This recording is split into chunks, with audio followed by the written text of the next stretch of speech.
Welcome to a new episode here on the War of the Rebellion podcast for Age Civil War. I'm your host, Niels Eichhorn, and today we're going to journey to a place we have been once before at least, and that is the sweaty, humid, hot environment of New Orleans. But our guest today is in the other hot, sweaty, uncomfortable environment, which is Atlanta, Georgia, former stomping ground of myself when I was in Macon. So I know her area somewhat. And we are going to talk today with Maria Montalvo.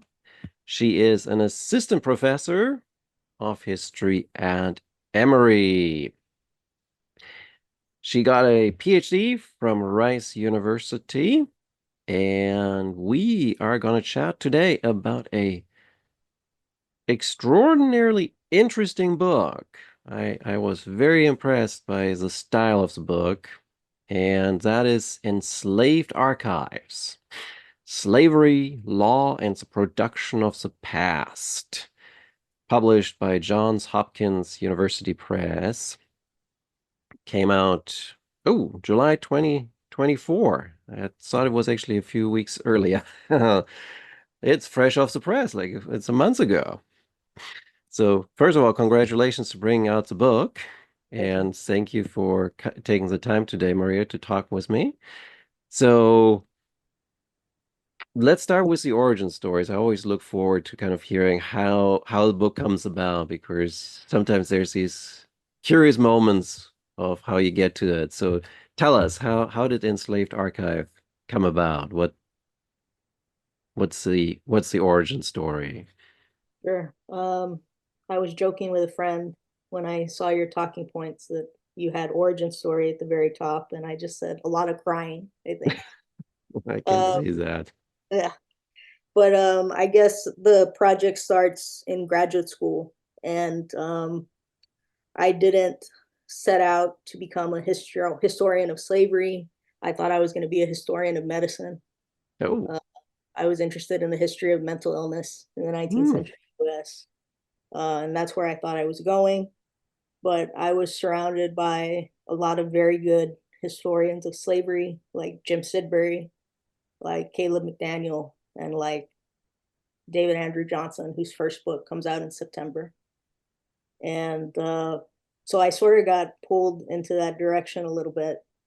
And one day, my advisor sent me um, a screenshot of, I can't remember whose book it was, but it's either Ariella Gross's Double Character or Judith Keller Schaefer's Slavery, Civil Law in the Louisiana Supreme Court. And it was a snippet describing a lawsuit where a, a person who bought an enslaved person was suing the seller because Mhm. they sold them someone who was insane. Um, and that pulled me into Oh, those sources and into that literature and got me started on a path to being very familiar with these retribution lawsuits that centered on enslaved people. And the project sort of begins there. And it took a lot of twists and turns to get it to where it was, but I'll just stop rambling there. Uh, no, that is fascinating of how you like that one image all of a sudden starts you down the path for the book. No, crazy. Did you I have to sing now? That story didn't make it into the book, did it? no, no, it Oh, didn't. oh. There are a lot of stories that didn't make it in, like deciding that each chapter was going to be about one person kind of Mm-hmm. makes you do a lot of cutting. There's a lot of stuff that got left on the cutting room floor for sure. Like, yeah, well, we all have that, unfortunately, right? Of like the hundreds of pages our editors say, nope, nope, nope, cut, cut, cut. Oh, the heart bleeds every time.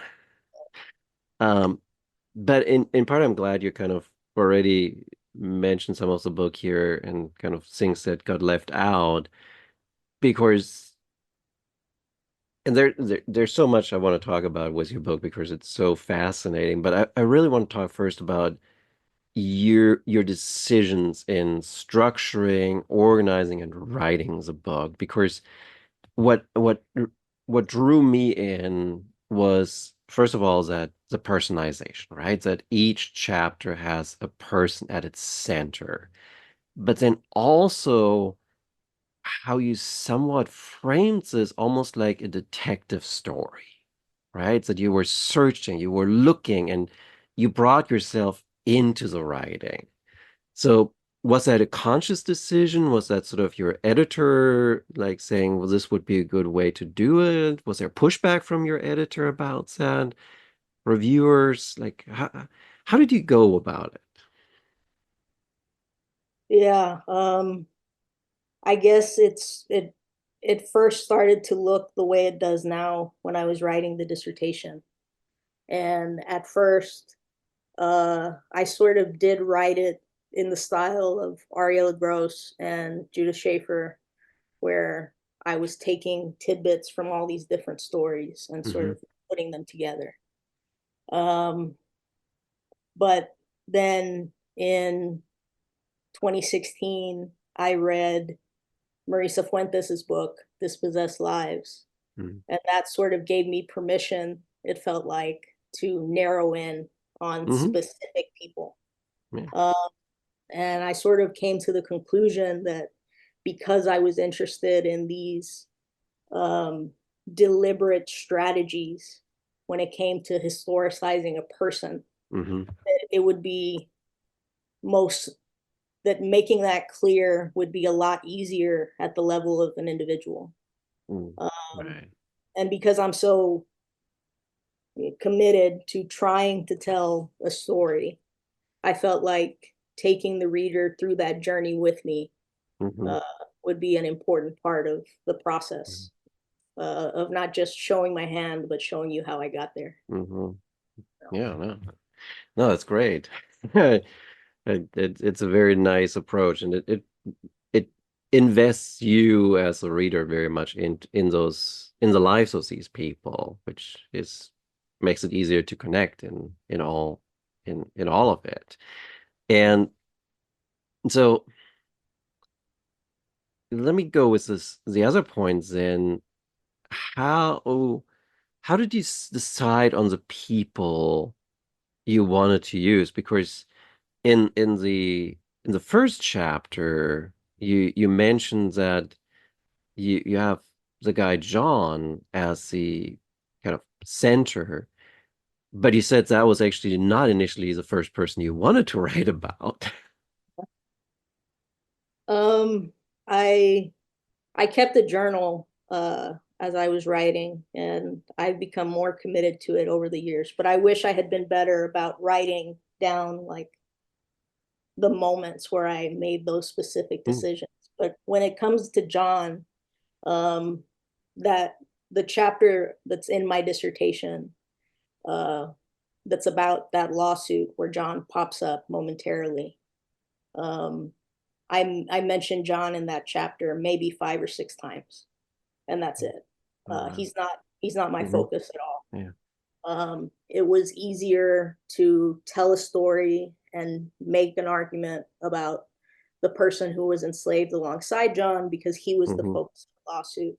Hmm. But um, but as I got into the writing the book phase or trying to write a book phase of the project, I I suddenly I had a moment where I realized that I'd been ignoring him, Mm. and that I'd been ignoring people like him uh, because you know over 100,000 people in those notarial archives, and we encounter them the way we encounter John: a Hmm. name, an age, a sex, and a Right. price. Right. We quantify and we add things together, Yeah. and we kind of move on. And Hmm. I kind of wanted to know what it would be like to try and tell a story about him. Right. Um, and uh, that process, unfortunately, doesn't yield additional biographical information about John, but I think it gets us closer to asking questions and Mhm. making these informed speculations that get us a little bit closer to his experience and the experience of people like him, at least in the Mhm. context of a Right. sale. Right. Um, That so that's which also is sort of like I was going to ask, since you kind of with John you have like you have this very short moment, and with many of them have this very short moments that they appear and then they disappear, and you don't know what happened before, you don't know what happens to them afterwards, and what they're thinking. And I kind of wonder how frustrating was that for you in the writing process, because we want to tell these stories. We want to know, like, is there a happy ending, like, or is there no happy ending? Or what happens to these individuals? So, like, how frustrating was that to you in the process of developing the book? it's definitely frustrating. Um, you want, we're historians and we're invested in stories that show change over Hmm. time. Right. And when you're focused on enslaved people, like you don't always get to tell stories like that. Um, Hmm. this is Tito. Yep. And Um, for those watching, for those just listening, we have a cat now in the picture, so you might actually want to watch the YouTube video instead because it's more entertaining. um, so yes, it's frustrating. Um, and um, I am interested and I had those moments of frustration, Mm. like I did when looking at John, and even looking at people who were at the center of lawsuits, because you're able to tell this story about them in this very brief period of their life, Mhm. and then they disappear from the record again, and it's over. Um, so, in a way, you become accustomed to the losing. Right. Uh, you recognize that it's part of the job. So, Oh, oh, never not a good part of the job, unfortunately, in that. So, uh, uh, let me think here. I do lose my train of thought every once in a while too. Um,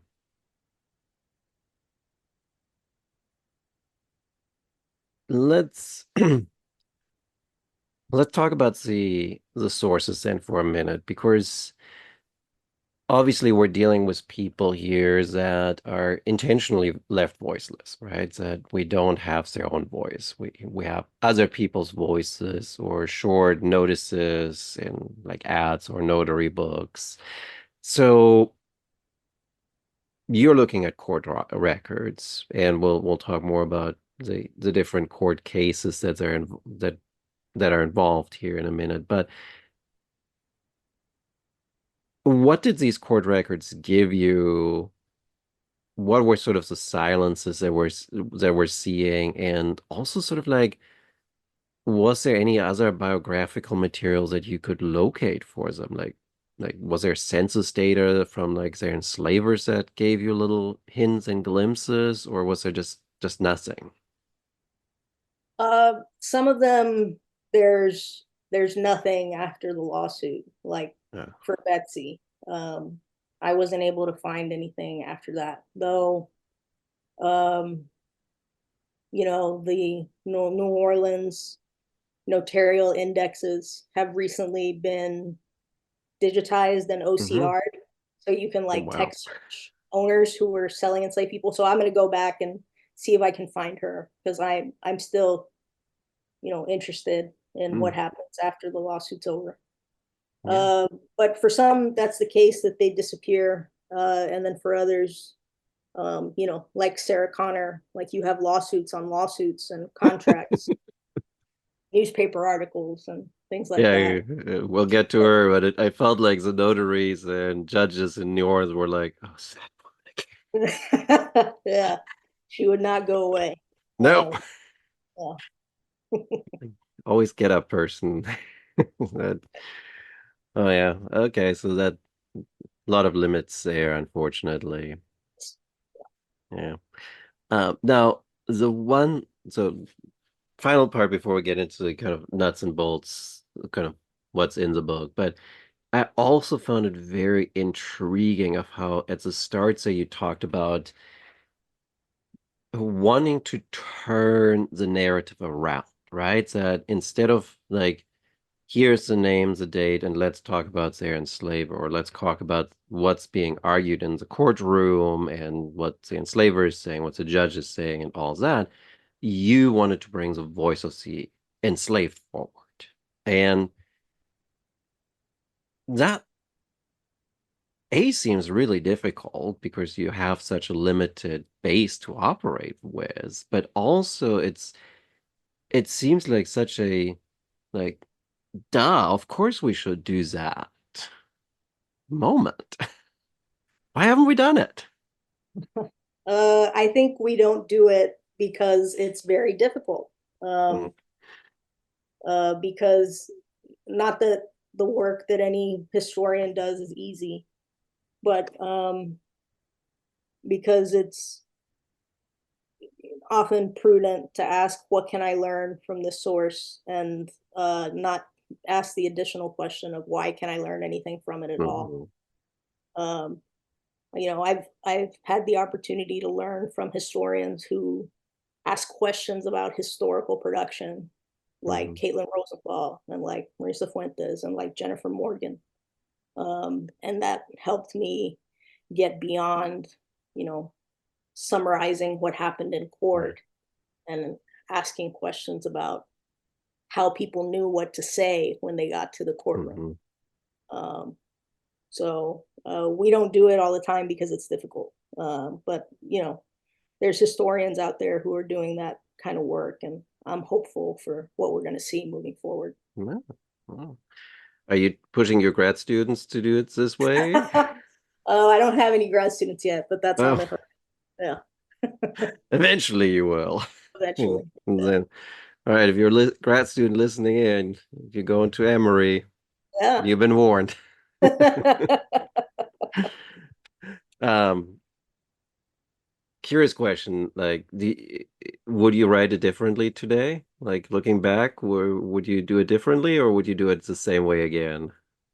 I was thinking about something like that earlier because I'm in the process of putting together an article, and I'm using my data set in ways that I Hmm. didn't use it in the Okay. book, Yeah. because I'm so focused on individual Yeah. lives. Hmm. I don't give you paragraphs of numbers and talk Right. about trends that way. We Like I just appreciate that. don't. Yeah, I just don't do it in the book. And I could have written a very different book had I wanted to go in that direction, Right. but I'm happy that I didn't.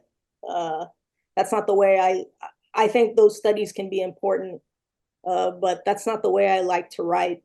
Hmm. Um, uh, and that's not the kind of book I wanted to write. So, it's terrifying to have it out in the world, but I'm happy that I did it the way I did it.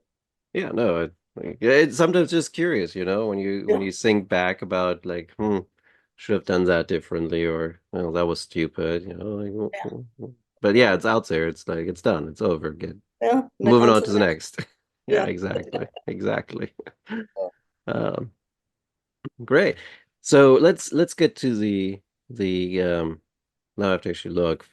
Five cases that you have in the book. So each chapter is, individual person that it's focused on, and I shouldn't say five cases since the last chapter was Connor has a few cases actually in it. But let's start first with the. Actually, I'm going to open it broadly for you to kind of go with both because we have, if I remember now correctly, we have two different legal cases types that you look at. So can you run us through a little bit of like what they are and what court cases we're looking at here in your book? Sure. I looked at a lot of lawsuits to be able to find this set of enslaved person centered warranty disputes and eventually freedom suits. Um, and these warranty disputes, the way they sort of work is, um, an enslaved person was sold, and the person who bought them sues the seller Hmm. because they supposedly after the sale discovered that the person possessed some quality or exhibited some behavior that diminishes their value or utility. So if someone was sick, if someone had a mental illness, if Hmm. someone had committed a capital crime in the past, or was in the habit of stealing or running away, those were all reasons that you could sue. And those are the ones that are articulated in like the civil code, but people sued for all sorts of reasons like drunkenness. Um, you sold me a person and you said they had this skill and they don't have it, all Hmm. sorts of different reasons. So those are the warranty disputes. And then you have freedom suits, which are more well known, where, in Louisiana, at least until the mid 1850s, enslaved people could sue for their freedom. Hmm. Um, so those disputes make up the other set of data that I work from. Yeah. And the prohibition cases are the warranty because Yes. that's sort of like the legal jargons that you do have in the books there that you get used to very quickly. You're very good at actually with the keeping the jargon limited in Thank you. that. It wasn't like you sometimes think legal historians are like, oh, good God. And no, there was none of that in there, thankfully. Um, so we okay, so we have these instances, and the first one we're dealing with is John. So why do we have a suit with regard to John? Why is his new owner upset about the sale? Yeah, so John pops up in the written record because he was sold alongside an enslaved man named Jim Gall. And they were purchased by an Arkansas cotton planter named Thomas Gatlin from a New Orleans slave trader named Bernard Kendig. And so Gatlin buys these two people, takes them back to Arkansas, and realizes, and Jim Gall pretty promptly escapes. So he sues Bernard Kendig on the basis that he sold him someone who was in the habit of running away. Hmm. So that opens this pathway to this enslaver like working to historicize Jim Gall in court, because to win a retribution suit you had to demonstrate that this person, Hmm. usually you had to demonstrate that this person had a history Hmm. of this particular characteristic or ailment. So that opens the door to this history of Jim Gall. Um, but no one in this dispute is invested in historicizing John. When he's mentioned to say he was sold alongside Jim, Hmm. and that's kind of it. He's gone. Uh, I know that they took him to Arkansas, and then I lose him. Uh, and because the book is about the losing and how and why it happens, Hmm. it occurred to me as I was down the road into writing that how we find and lose John in a contract is more emblematic of how we usually Hmm. find and lose enslaved people. Like when you go into, I don't spend time in the book on things I found in archives in like North Carolina or New York, but when you go into planners records, that the majority of what you find are acts of sale, Right. are Right. documents that have a name, an age, a sex, and a price, and then that's it. Yeah. So I wanted to know why, um, why that's all that's left of John, um, and whether, looking at how the John that exists in the record came to be could tell us something about his experience. Hmm. That's the kind of twisted path that led me to him. No, but that makes it an interesting story, right? That you didn't pick the obvious character, the one that runs away and then becomes part of the lawsuit, even though. he's sort of absent in the lawsuit because he has run away. But you focus on the characters that didn't run away and like probably remained a slave until like I guess the 13th Amendment reaches Arkansas. That Maybe so. well, we have to assume, I guess. Um, but what I found really interesting in that chapter too was sort of how you talked about the process of the sale, right? Of like how the trader coaches the enslaved to kind of talk about what do you not talk about? What do you say? How do you say it, right? And then like even talking about how the enslaved are actually sort of like what we do when we go to job interviews. They interview us, but we interview them in the same moment. That was so fascinating. Like obviously we don't know what went through John's mind, but I thought that was really brilliant to kind of think about. Yeah, that's one of the things that I think narrowing in on the warranty and the meaning of it and Hmm. how it was constructed gives us this small pathway into asking questions about John's experience Hmm. as the subject of a warranty. Yeah. Um, what would he have been instructed to say, not to Hmm. say, things about himself and his past and his health and his age and Hmm. um, where he had been and what he knew how to do. Um, because we have so much written by enslavers and people like Walter Johnson have already done the work of unpacking the process of a sale.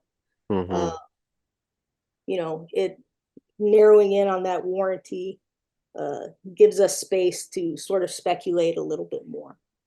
Yeah, no, and I mean that's the thing, right? We don't know, but it's also that coercion that you then have, like don't say anything bad, right? In when the potential enslaver, your new enslaver talks to you because then you get punished, or like, but then also like if you kind of realize the man is a really bad person, do you want to say something bad because do you really want to spend the rest of your life potentially at that plantation? And like it, man, it's a doomed if you do, doomed if you don't kind of moments there. Yeah, absolutely. Uh, um, yeah, so that was again sort of really interesting to like what what information to kind of talk about. Like it's a sales pitch. Like Yeah, it's almost like you have an item on the store shelf and that item has to talk to you and sell you why should you buy it? And it's just so perverted. yeah, having to perform that way, Yeah. absolutely.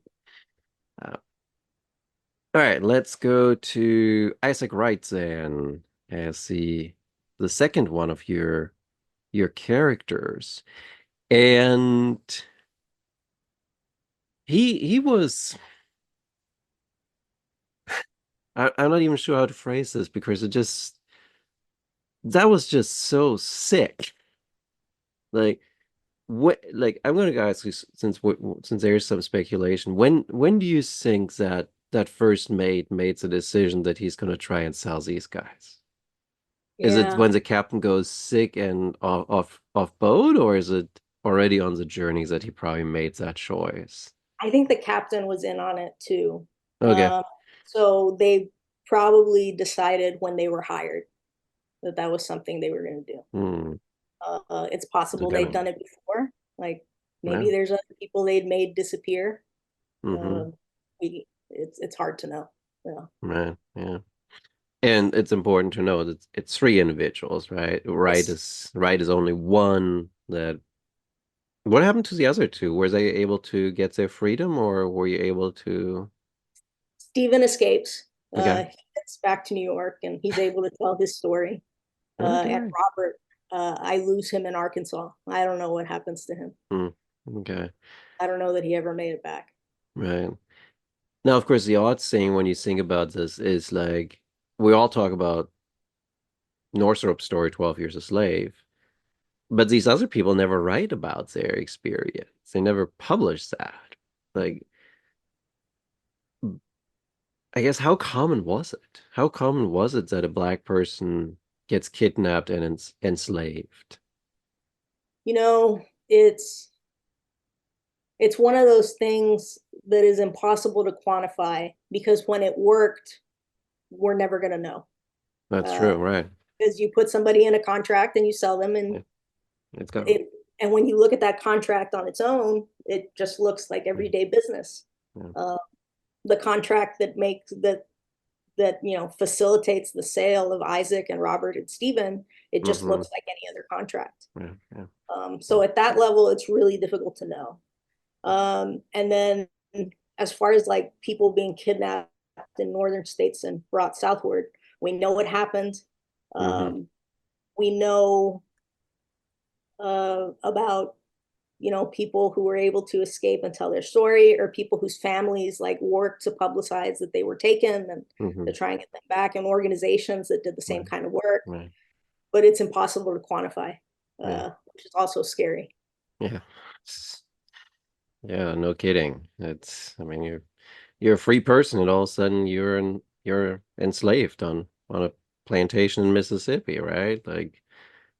And and you have no recourse, right? None. Because you can't go to court and sue for your freedom.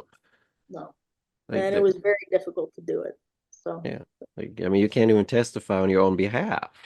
so yeah. So so I hate to say it that way, but how lucky was Wright that he found planters that were willing to listen to him and actually take and investigate.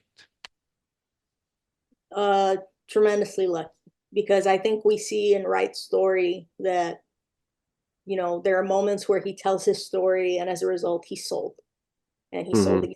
Right, Um, right.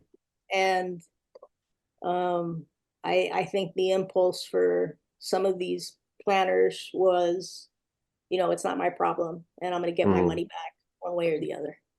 Right. Uh, Yeah. so he's lucky that he found someone willing to send a letter. He's Hmm. lucky that he was able to write a letter himself, Hmm. um, and like tell people exactly where he was. Right. He's lucky that his enslaver goes out of town and he's able to just walk out when he does. If Right. he had stayed, who knows how much more this cycle would have reproduced itself. Right. Right. Uh, Of course, right? Like, or he never got his freedom, right? He would have been sold on and on and on until he's disappearing like the other fellow in Arkansas, and you just lose track of them eventually. And, um, so so A, good, he got his freedom back. But then B, he got really the short end here. Like, yeah, he got freedom, but what does his owner do? He turns around and sues the guy that sold him and is like, no, no, no, you sold me a free person. And right. that's how you find his how you found him, right? Yes. Yeah. Freedom sort of becomes a defect that they're willing to sue over, because that's how they get their money back. So Uh, did he sue because he ran away or because it was a free person that was sold to him? because he was a free person who was sold Okay. to him. All right, Yeah. so So the case rests on him being able to prove that Wright was free. And okay. you have Wright testifying, you have his mother testifying, you have Hmm. all sorts of people lining up to tell this story. Right. Which in his case, I guess, was pretty easy to do, but I guess in other cases that can be difficult if you like may have not have no papers or something, then how do you show that you're a free person? Yeah, it's extraordinarily difficult. Um, but this is sort of where I was going with the the pervertedness, right? Like so Wright spends years as as an enslaved person, laboring for these planters. And at the end, he gets his freedom back, which he had before. Like, he's not really getting anything that he hadn't had. He's like, restored to what he was supposed to always have. And the planter who bought him gets money, Yeah. right? He gets compensated for. like the wrongful sale. Yes. Yeah. It's and there's, all those other men in that chain of sales who also got to keep their money. Right. Uh, so there's a lot of people who profited off his enslavement, even after they recognized that he's free. Yeah. Yeah. No, it's totally perverted in that of like the, but I mean, like, I guess that's always how it was that planters got their money and the enslaved didn't get anything. Yes. Years of servitude, unfortunately. Uh, so let's see, we have right, then we have, I gotta say, Jack Smith. For some reason, I'm thinking now about like Smith, the lawyer in the Trump case. But Smith is, I guess, an oddball, right? Because in this case, the enslaver is going to lose the case. Mhm. And if I remember correctly, in most of the other cases, you don't have that.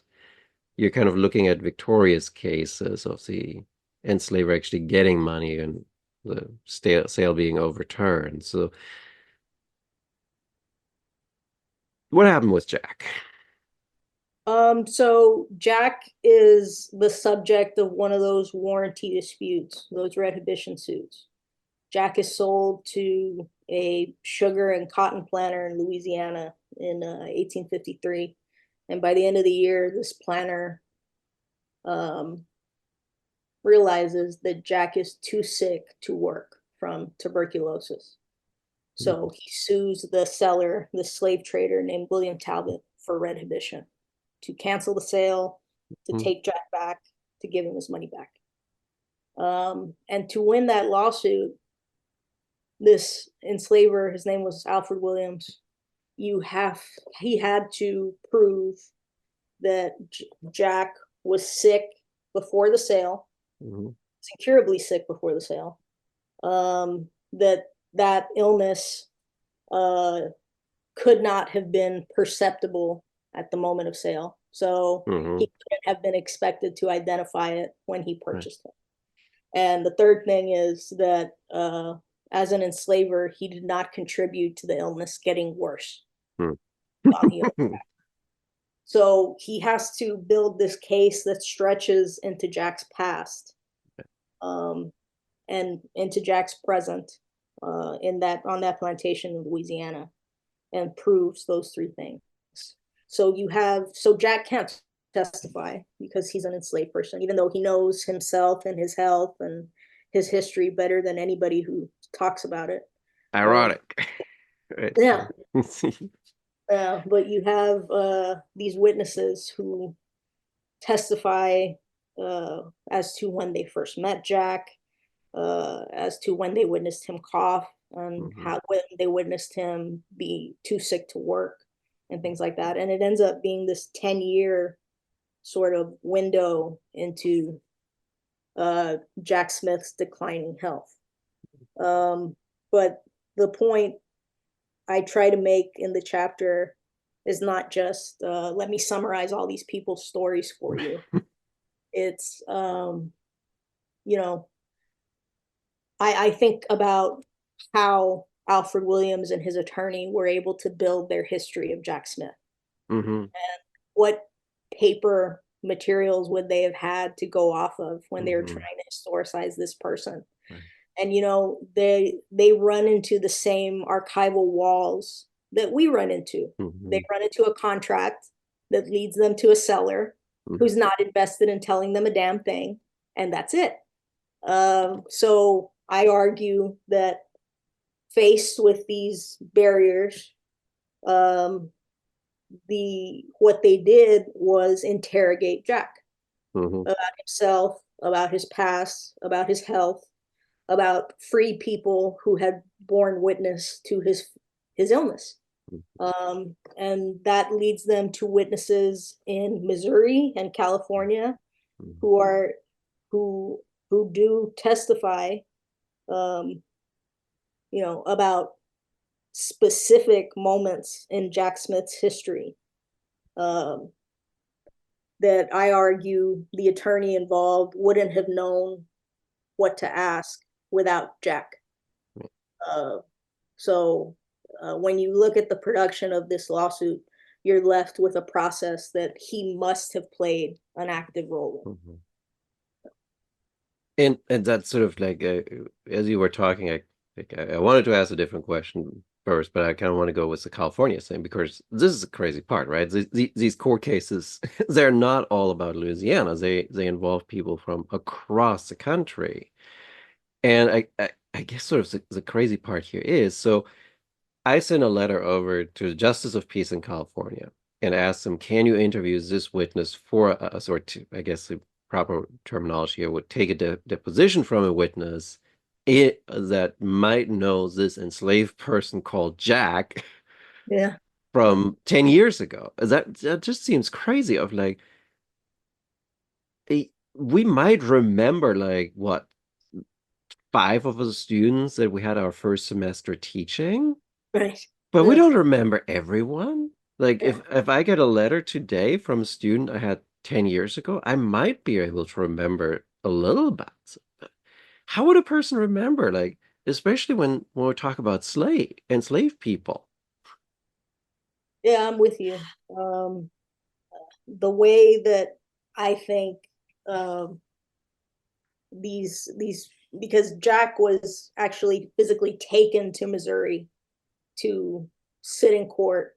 That way, when the attorney asked, "How do you know that the You person you're talking see him. about is the same person at the center of the lawsuit?" They could point him out in court and say, "He's right there. I know Mm-hmm. it's him." And he's not just a physical presence in court; he's a person subject to another interrogation outside of the courtroom, where these witnesses encounter him, Mm-hmm. and he has to perform, and he has to divulge information about these moments where they saw him cough and they saw him be Mm-hmm. unable to work.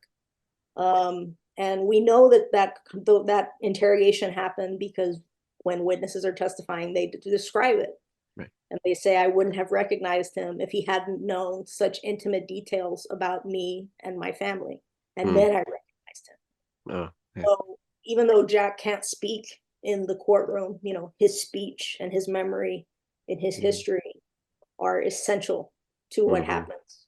Right. And that's and mapping out that process and arguing and acknowledging that he had to be interrogated for all this to happen. Um, that's the only way we're able to put him at the center of the story. It's not by summarizing everything that everybody said. It's by looking at the production of the information, Mm-hmm. and then we get back. Well, and that's sort of like, right? So his enslaver takes him to Missouri to get depositions, Mhm.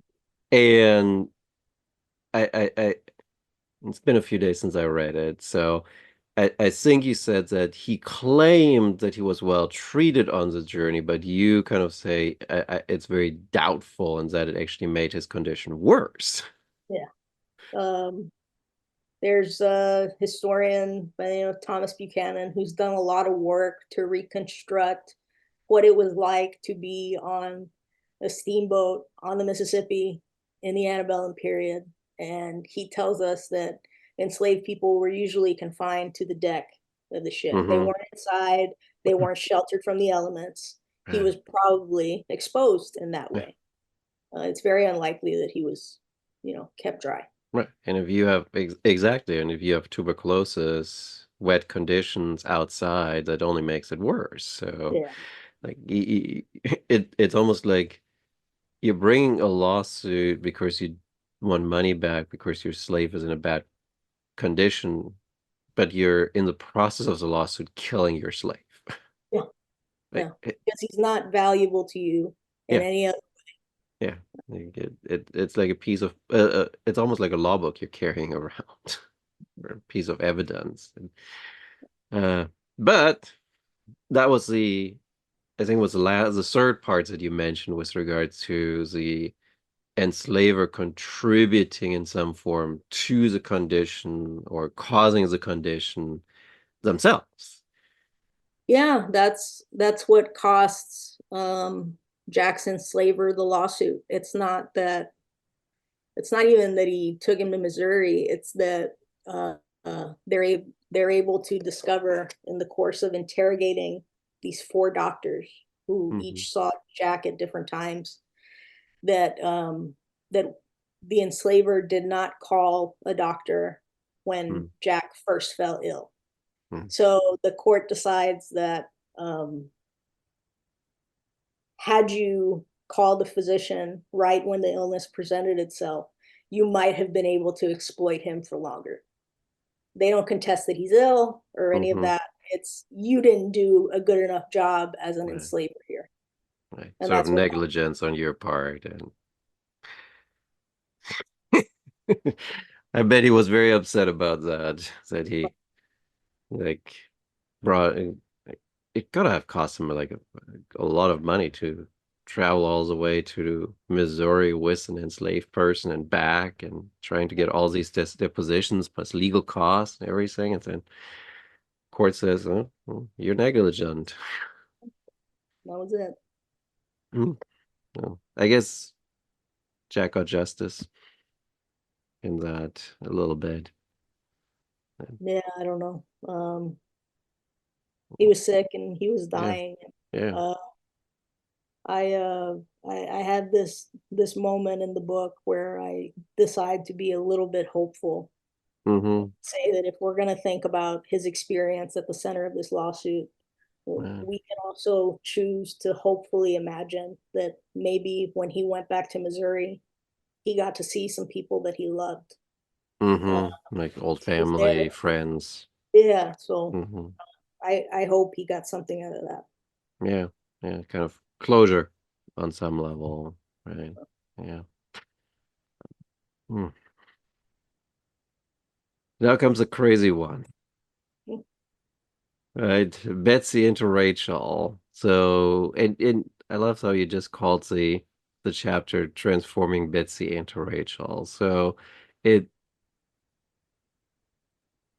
again, it's sort of the mystery stories, the kind of the detective stories that you're asking people to like, oh, this is an interesting title. What is that about? So, how do you turn one person into another person? Yeah, you find someone who's vulnerable, who doesn't have the evidence or the network necessary to prove that they are who they say they are, Hmm. and then you put them in jail. Um, and it was well within the authority of free people in Louisiana to arrest people of color as runaway enslaved people.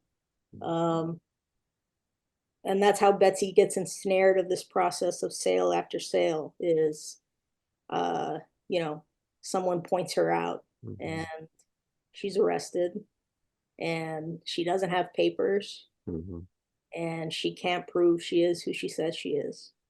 And it's this horror story of Yeah. just knowing that what's happening is wrong and the name that everyone's calling you is incorrect and Hmm. not being able to do anything about it. Yeah. And I assume she is not allowed to testify in her own on her own behalf either.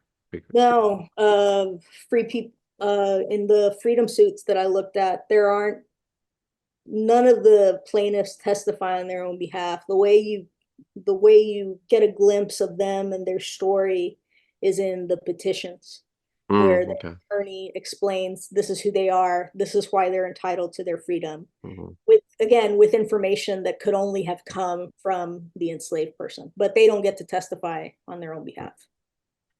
Yeah. And I I guess what would have been the preponderance of evidence needed? Like what would they have like would even have been a freedom paper been sufficient? Like would or like would have been like I think you had the people that were like, yeah, she lived here, but and we always thought that was her name, but that wasn't enough. So Yeah. what was needed? Like what would have been the crucial smoking gun piece of evidence using a court case like hopefully coming like what's the box in the bathroom of documents we would have needed here? Yeah. The kind of freedom suit that Betsy filed, because not all freedom suits are the same. Mhm. Some people sue and say, my enslaver took me with their consent to a state where slavery is illegal. I'm free. Uh, the enslaver put it in their will that I'm supposed to be free after their death. I'm free. Mhm. So every claim is different, and the standards of evidence differ based on the claim. But for Betsy, whose argument is, I was born free, Mhm. you have to prove that you were born free. So Right. you have to be able to present uh, testimony Right. or written evidence that says you were born to free parents and probably in Mhm. a free state. In Right. Betsy's case, Ohio. So, and she comes so close, Mhm. and it just doesn't happen. She gets a person who was her neighbor in Ohio when she was a girl and is her neighbor now in New Orleans somehow. Coincident. Uh, yeah, to say, I knew her when she was 5 years old, Right. but 5 years old is not the moment of someone's birth. Right. So, on Right. that technicality, they Right. Right. decide she's Rachel. Which again it's incredible. Like would that be in the census? Like you could you track it down today and be like her parents were free and therefore she sh would have been free? I wasn't able to find any census data that, Right. that gave me insight into that, but Right. it was hard to prove then, and it's hard to prove now. Right. Yeah. Um, got it. And like I mean in Wright's case at least there were family and people that like could work on your behalf, but like she has nothing. Like she has No, friends who can say, yeah, I knew her as a girl, but like, and we don't have like this is probably important for our listeners. Like there's no birth records are really hard to come by. Like yeah, no birth certificates, nothing like yeah, that. like there's nothing. Like today you go to the state of Georgia and they're like, hey, kid got born in the States, send me the birth certificate. You don't have that ability yet. Like, Yeah, and, good God. yeah, terrifying. Yeah. And you said earlier that you might have something where you might want to track down and see if you can find her, right? Yeah, I because all those uh notarial indexes are digitized in OCR now, they're text searchable. Mm-hmm. So I'm gonna go back and look for her enslaver, Mm-hmm. and see if he notarized any contracts after the lawsuit. Maybe see if I Mm-hmm. can track her that way Well, and figure out yeah, what happened to that her. would be interesting. Mm, hopefully you can find her. Yeah, On the other hand, I suppose you, just kind of tangent here, you still looked through the microfilm film version, or like yeah, how yeah. how does it feel that like now the book's out and you're looking at like, oh, come on, now it's all digitized. How easy would it have been? Yeah, that would have been it would have been nice 10 years ago, but it's okay. It's available now, and I hope that scholars take advantage of it. I'm certainly going to try to. Yeah, I'm glad you take it that way. Yeah. It can be a bit frustrating when you go with the time. You're like, oh, I just got finished and now you're putting it online. And we save best for last, I suppose. Sarah Connor. Sure. I didn't keep count. How many lawsuits did this woman bring? Oh, I think it's like 12 or 13, something like that. 13. Quite a few. Okay, and give us a cliff notes of like what lawsuits did she bring? Like because Sure. it's almost difficult to keep track of all the lawsuits, Yeah. and they're so varied. Yeah, in my dissertation, I had an appendix where I made a timeline because you had to just to keep track of everything.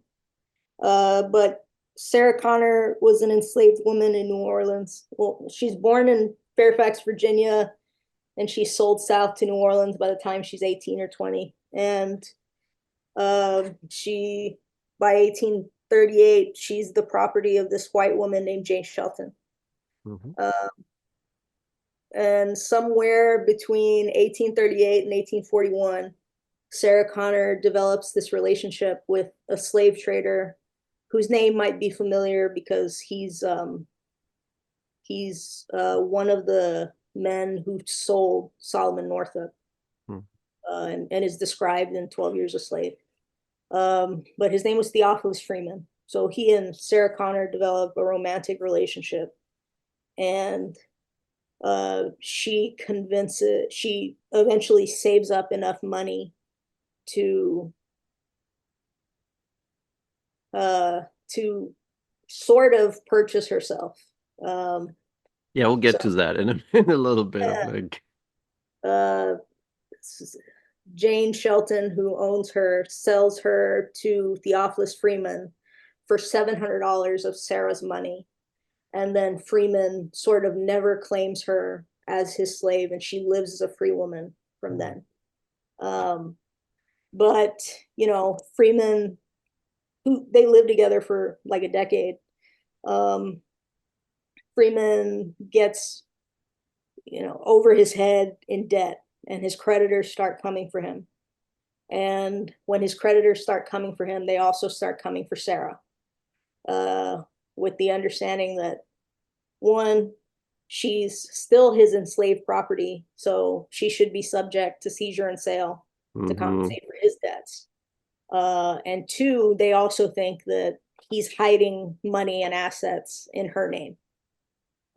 So they arrest Sarah. They arrest enslaved people who she says she has purchased, and that are hers. So when she gets out of jail, she starts filing lawsuits against Freeman's creditors, saying, "You took my enslaved property, and I want them back." Uh, and these lawsuits play out over a lengthy period of time, and there are countersuits where she's accused of still being an enslaved person, where she loses in court and is reverted to being an enslaved person. And then eventually the Louisiana Supreme Court appeals it, but that could not have been, a pleasant experience. I'm sure it was scary. Um, so, uh, because she generated, a tremendous amount of sources in the form of like court records, but also newspaper accounts and contracts and things like that, you can tell a very long story about Sarah Connor in a way that you can't about every other person in the book.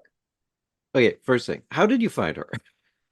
Oh, so I found her because when I finished combing through all those lawsuits and I had all my data, I went back to Houston, and my advisor said, "Go read Soul by Soul again. You've seen everything he's seen. Now Right. see what you think."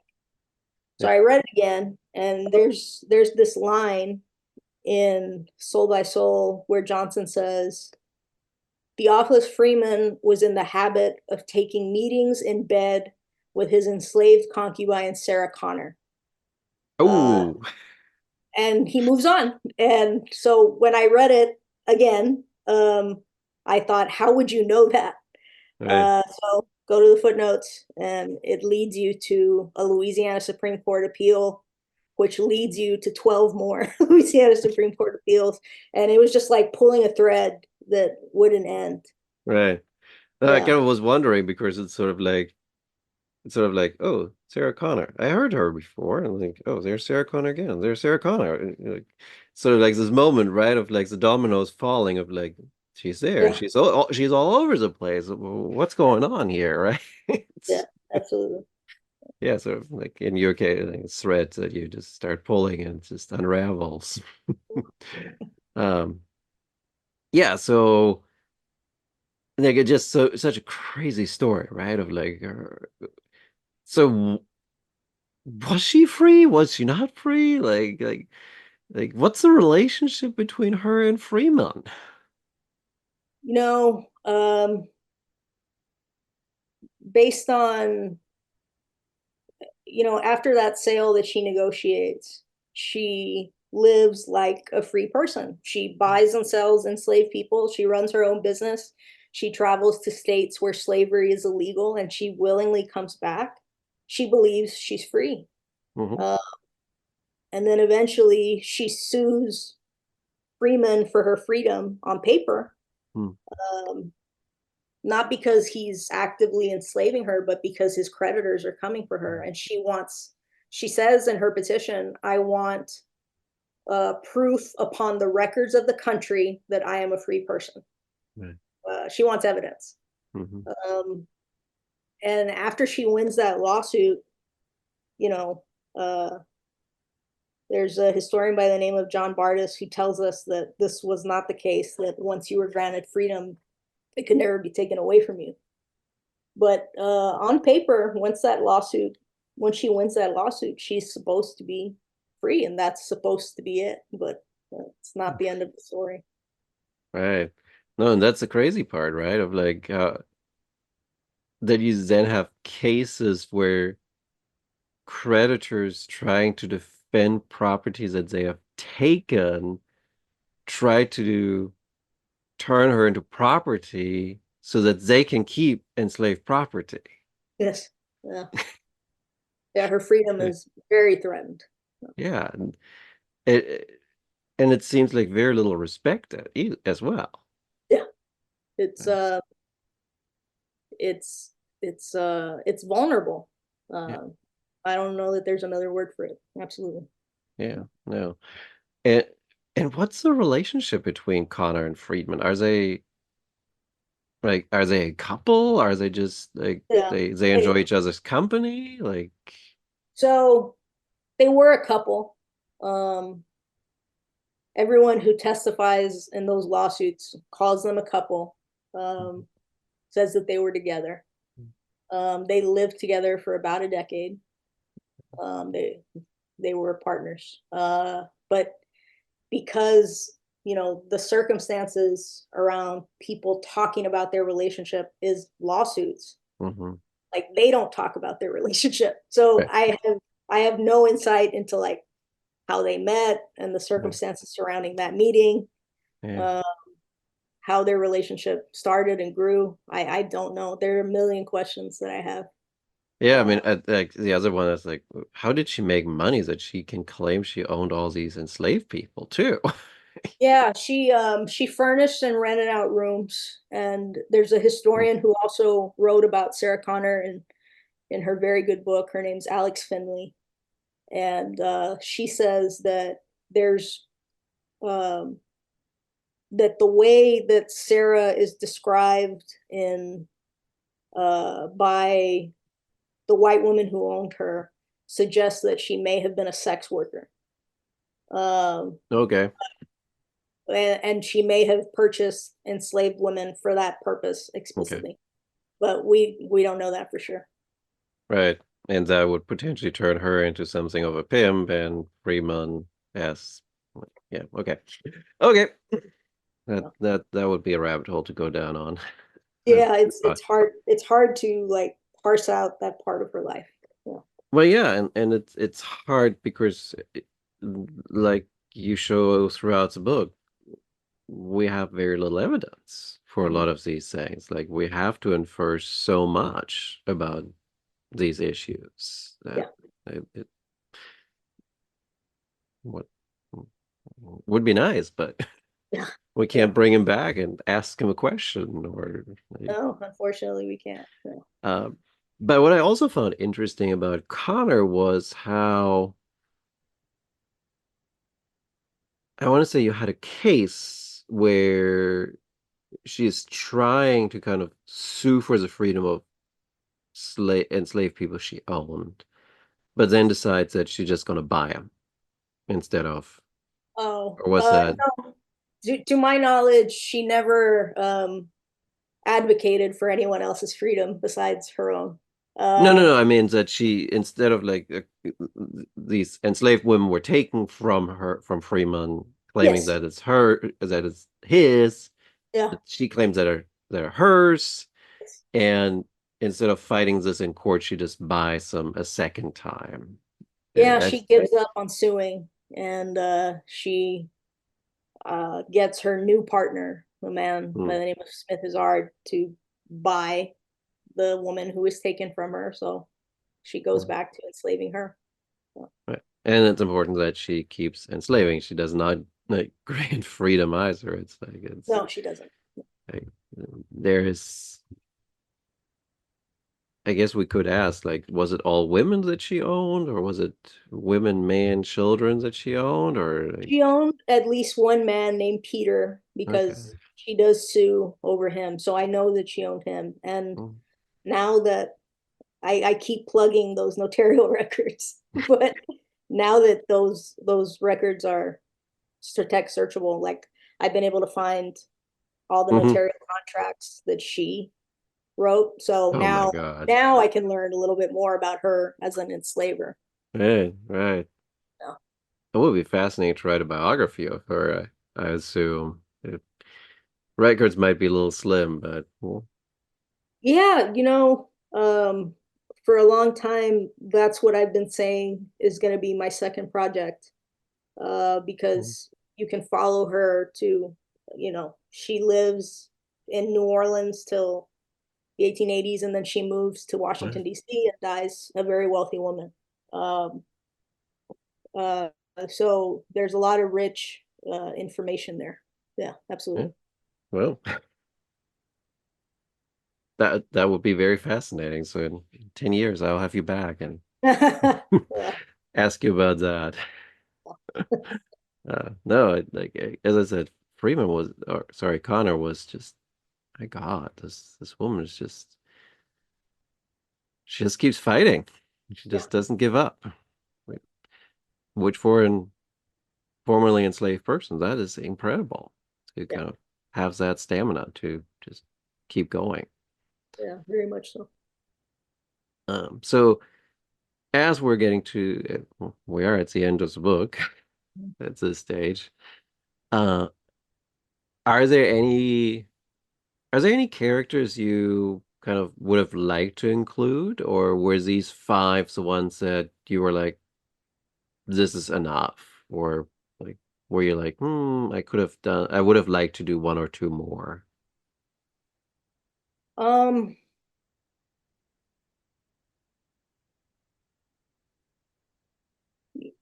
I had these reading through all those lawsuits.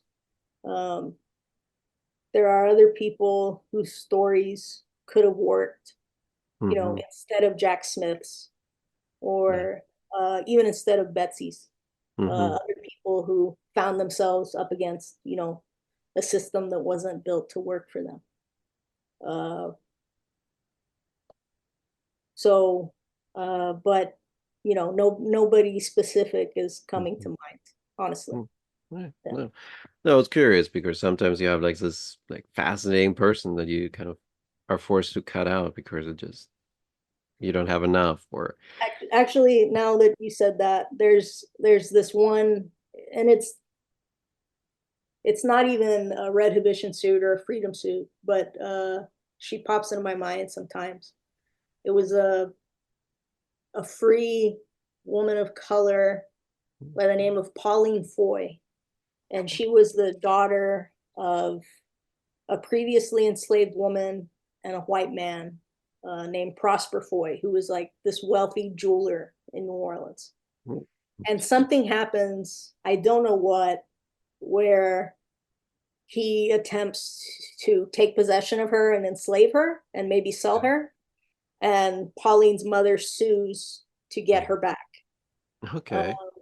and I've I've always wanted to know like the circumstances surrounding that lawsuit. So Prosper Foy has papers at Tulane. Oh, So okay. I poured through all those, and there's the very last entry on the finding aid is Pauline Foy's notebook. Oh, And you go to the boxes and you go to the last folder, and there's a notebook, and on the inside it's got her signature, and then you've got like 20 pages that have just been ripped out, and the rest of it is just blank. oh, It's a real kick son in of the a. ass. Yeah. So I always wonder what those pages had that someone who donated these papers didn't want read. Like Right. it just there's something there, but I don't know. I don't know what it is. God, that's so terrible because yeah, like it was there, there was a story there and somebody intentionally destroyed it. Yeah, yeah,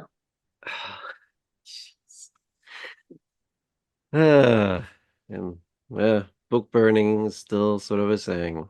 yeah. And this, I would assume they burned the pages and no one can get to them. So there was something incriminating in them. I think so. It's, we can't get to them. Dang it. All right, great. Um,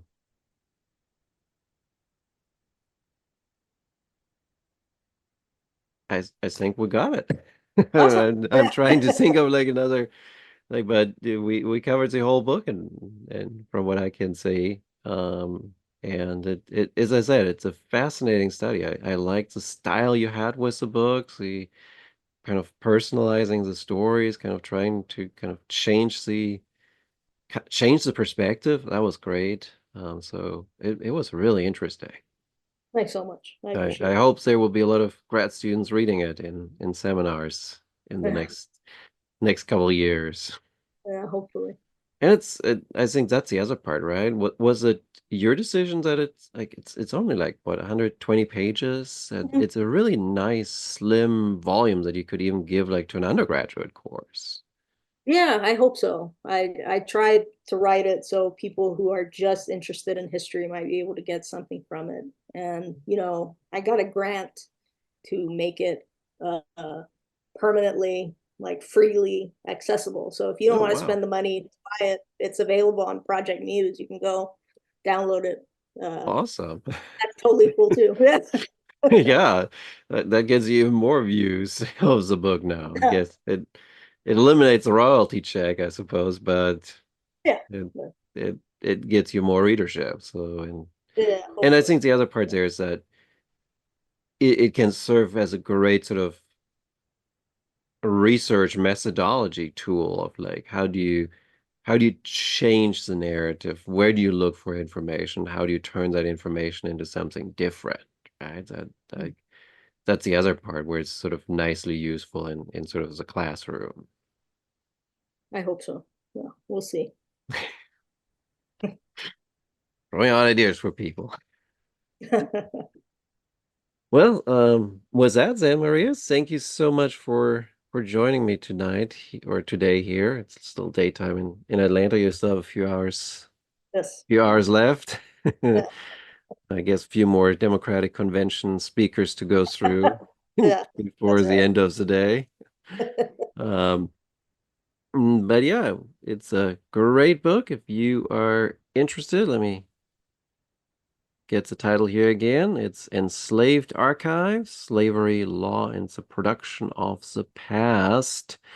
And as Maria just said, if you go to the Johns Hopkins University Press website, there is a link too that I just now realize is there to read the book for free on Project Muse. All right. It was a pleasure, Maria. Thank you so much for taking the time.